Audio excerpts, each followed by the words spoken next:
నాకు ఇచ్చిన సమయంలో క్లోజ్ చేస్తాను.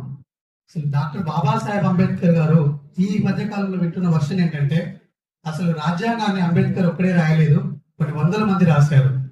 ఇదొక ప్రశ్న. రెండవది, అసలు ఆయన హిందూ మతాన్ని అంతగా బాగా నాశనం చేసి ఆయన కావాలని చేశారు, బుద్ధిజంలోకి వెళ్ళాడు. ఈ రెండు ఎలిగేషన్స్ ఈ మధ్య కాలంలో బాగా వింటున్నాం. అయితే భారత రాజ్యాంగాన్ని డాక్టర్ బాబాసాహెబ్ అంబేద్కర్ గారు రాయకుండా వందల మంది రాశారు అనే వాళ్ళకి పాపం తెలియదు అనుకుంటానండి. పుస్తకాలు చదవలేదు, వారికి ఉన్నటువంటి పరిజ్ఞానం లేదు, చాలా తక్కువ. ఎందుకంటే డ్రాఫ్టింగ్ కమిటీ ఎవరైతే వేశారో అప్పుడు ఉన్నటువంటి పెద్దలు, గవర్నమెంట్, ఆ కమిటీలో డాక్టర్ బాబాసాహెబ్ అంబేద్కర్ గారు చైర్మన్ గా ఉన్నారు.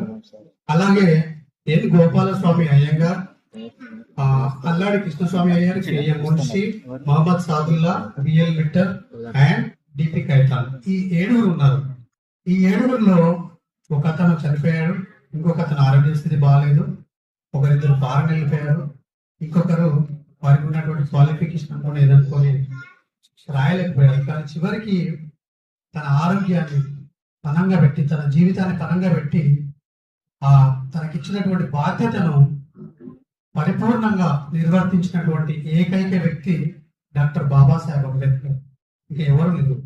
వందల మంది ఎలా రాశారో నాకు తెలియదు, కానీ వందల మంది అనే వాళ్ళు ఎవరు అంటే, ఆ కాన్స్టిట్యూయెంట్ డిబేట్ ఏదైతే ఉందో ఆ డిబేట్ లో వాళ్ళు వేసిన క్వశ్చన్స్ కి ఈయన కన్విన్స్ చేయడము, వాటికి కౌంటర్ ఇవ్వడము, లేదా ప్రతి ప్రశ్నకి సమాధానం చెప్తూ మళ్ళీ ముందుకు తీసుకెళ్ళినటువంటి డాక్టర్ బాబాసాహెబ్ అంబేద్కర్ గారి ఆలోచన విధానంలో ఆ వందల మంది క్వశ్చన్స్ చేశారు, కానీ రాసిన వాళ్ళు మాత్రం డాక్టర్ బాబాసాహెబ్ అంబేద్కర్ గారు, వాళ్ళ కమిటీ మెంబర్స్.